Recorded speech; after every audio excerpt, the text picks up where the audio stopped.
Fala galera, bora falar um pouquinho sobre as repercussões metabólicas promovidas pelo glucagon e pela insulina sobre o metabolismo humano, as diferenças que esses dois hormônios promovem, né, sobre o organismo, beleza?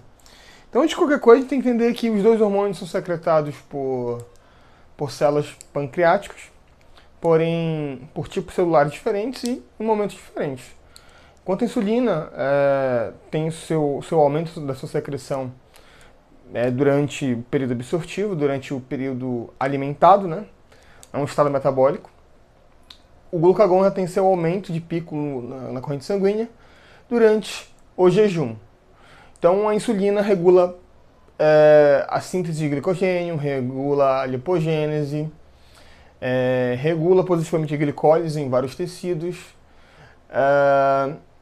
regula a síntese de ribose, né, a síntese de moléculas redutoras como na pH, enfim.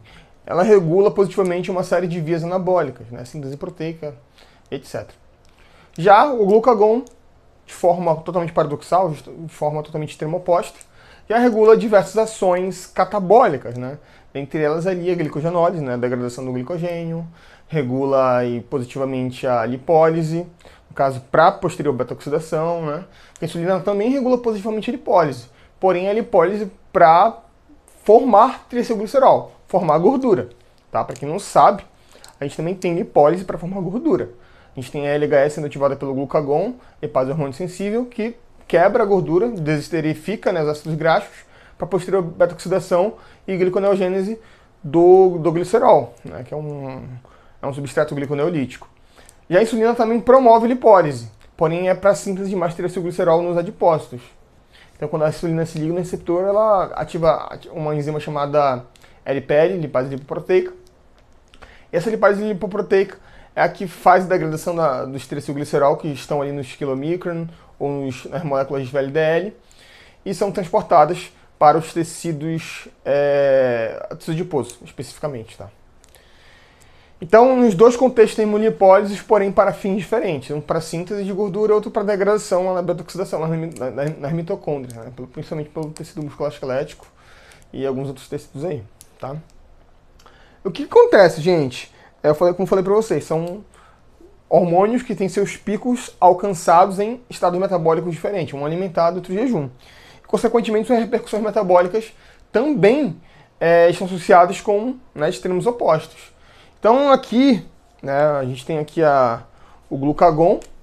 O glucagon, ele se liga em receptores do tipo tirosina, do tipo metabotrópicos. São receptores associados, acoplados à proteína G. Então, aqui está o glucagon, né? Isso aqui seria uma célula. Isso aqui seria uma célula. Isso aqui seria o receptor do glucagon, tá?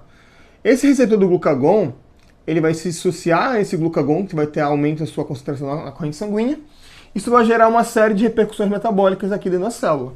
E dentre elas, né, como isso aqui é um receptor metabotrópico, mais especificamente um receptor de membrana associado à proteína G da via GS, né, G-alfa-S, a gente vai ter o que? Elevações dos níveis de AMPC, adenosina monofosfato cíclico, dentro da célula.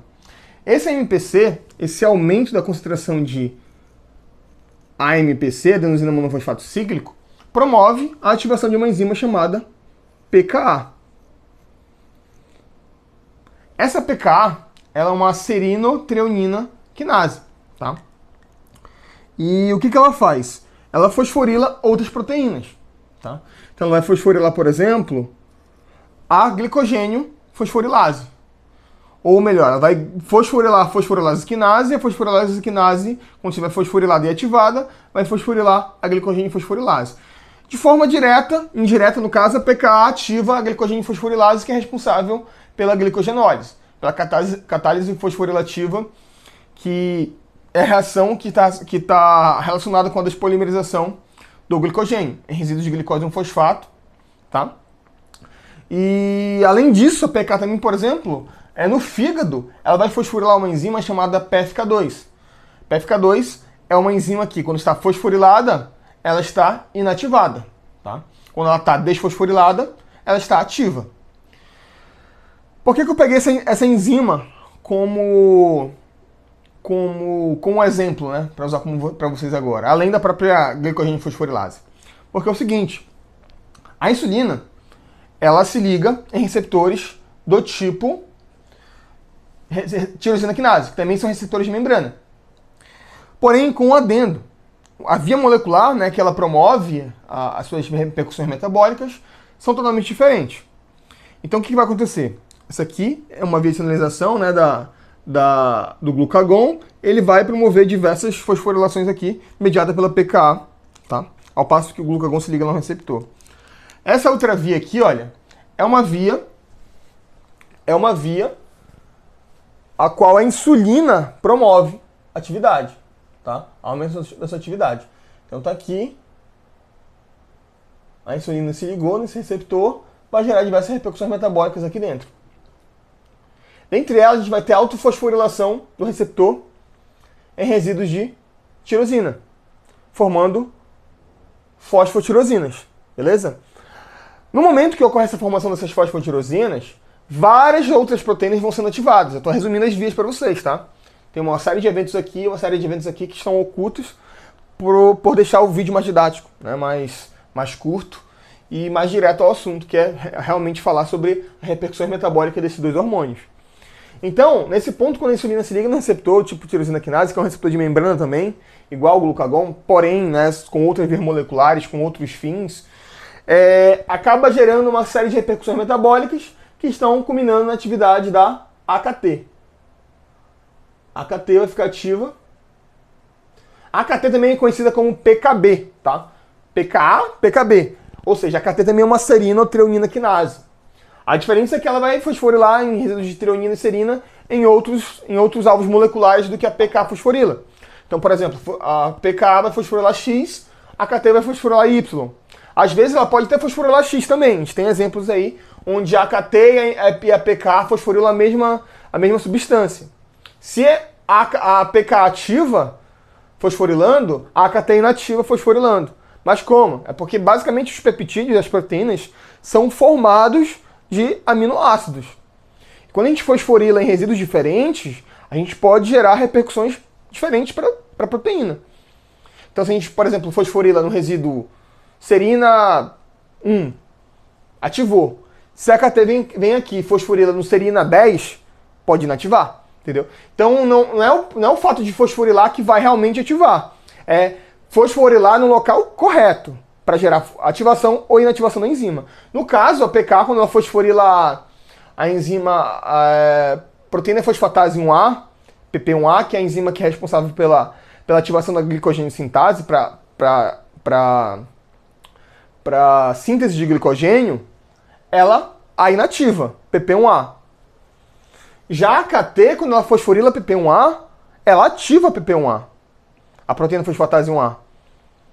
Ou seja, elas duas possuem o mesmo alvo, as duas fosforilam, porém, uma ativa e a outra inativa. Por quê? Ela vai fosforilar num resíduo de aminoácido X e a outra, a AKT, vai fosforilar no resíduo de aminoácido Y.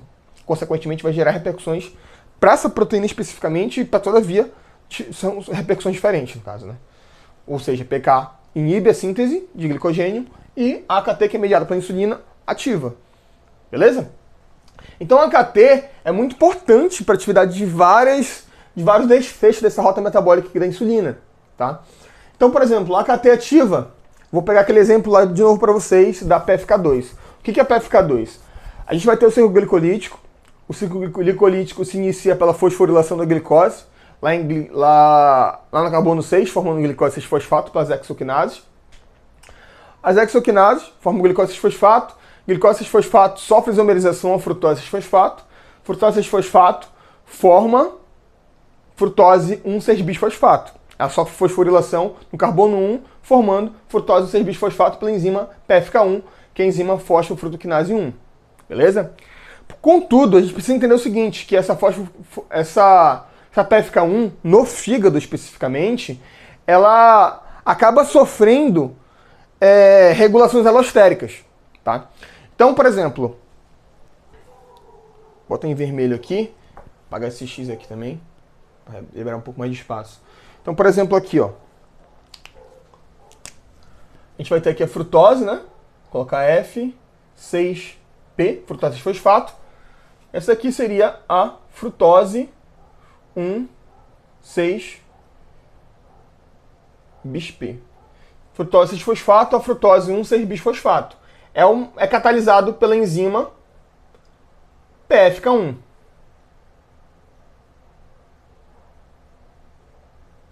Esse é o nome da enzima PFK1, fosfofrutoquinase 1. Catalisa a fosforilação no carbono 1 da frutose 6-fosfato, formando frutose 1,6-bisfosfato. Beleza? Só que assim, gente, além da PFK1, a gente vai ter também a PFK2, que é justamente alvos tanto da PK quanto da KT, tá? E o que vai acontecer? A PFK2, ela vai formar, em vez de formar frutose 1,6-bisfosfato, ela vai formar aqui, ó.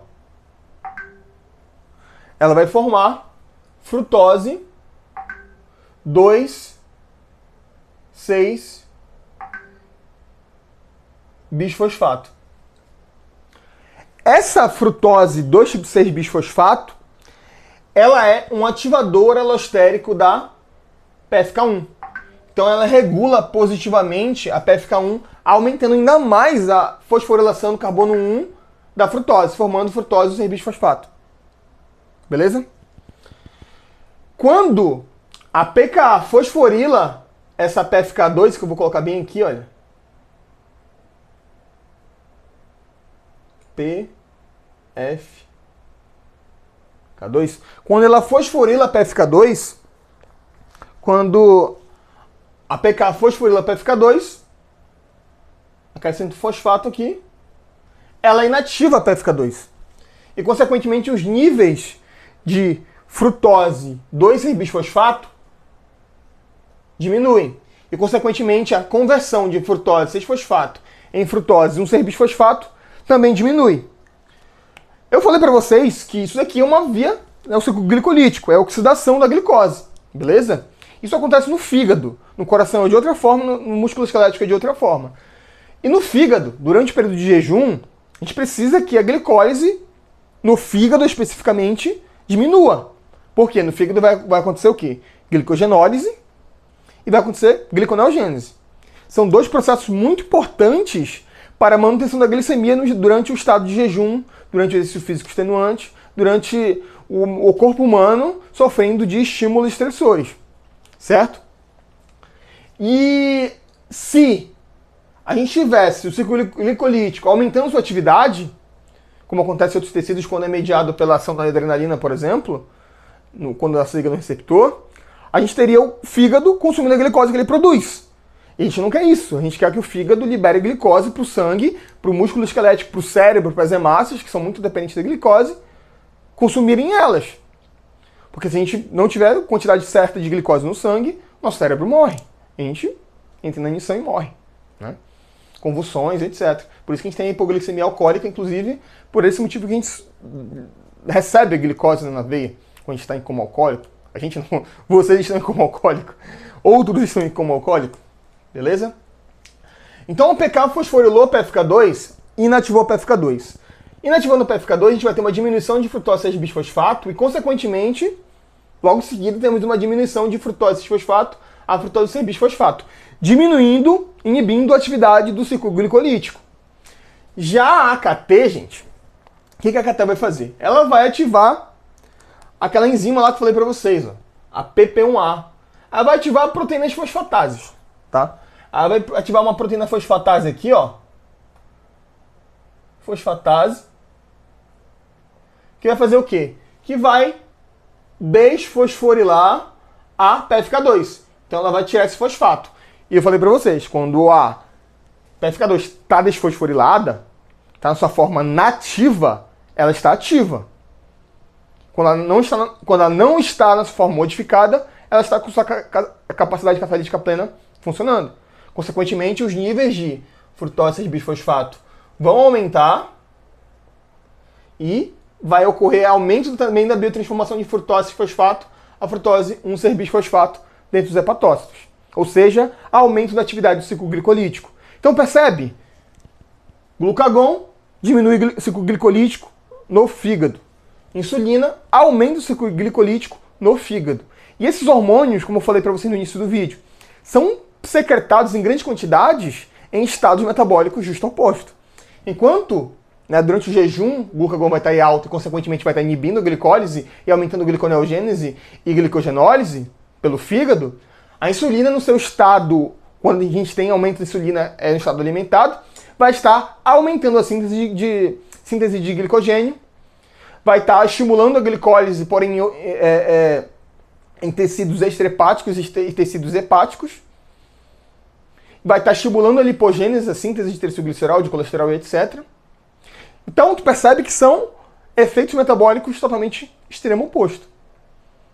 E as vias moleculares relacionadas com isso, eu acabei de resumir para vocês e explicar, com algumas intersecções nas rotas metabólicas, né? São várias repercussões, tem muita repercussão. Eu falei para vocês, glicogenólise e glicogênese são afetados mais ou menos dessa forma também. Fosforilação, desfosforilação. A proteína fosfatase 1A, ela é inibida pela PKA e ativada pela insulina, que é a enzima responsável pela ativação da glicogênio sintase. A fosforilase quinase, que é uma enzima que ativa a glicogênio fosforilase que faz a glicogenólise. Ela é ativada mediante fosforilação. Então a PKA ativa ela. E desfosforilando ela, ela está inativa. Ou seja, no seu estado nativo, ela está inativada. Ó, insulina. Insulina inativa a fosforilase quinase, que é outra enzima quinase também, que posteriormente fosforila a glicogênio fosforilase, e a glicogênio fosforilase faz a degradação do glicogênio. Então vocês percebem aí que são extremos opostos, são repercussões metabólicas totalmente divergentes nesse sentido. Beleza? Então, gente, é isso. A aula de hoje o intuito foi demonstrar essas diferenças nas rotas metabólicas e principalmente no metabolismo humano. Beleza? Espero que tenham gostado. Curtam, compartilhem e, se possível, salvem um vídeo também para vocês assistirem depois. É isso.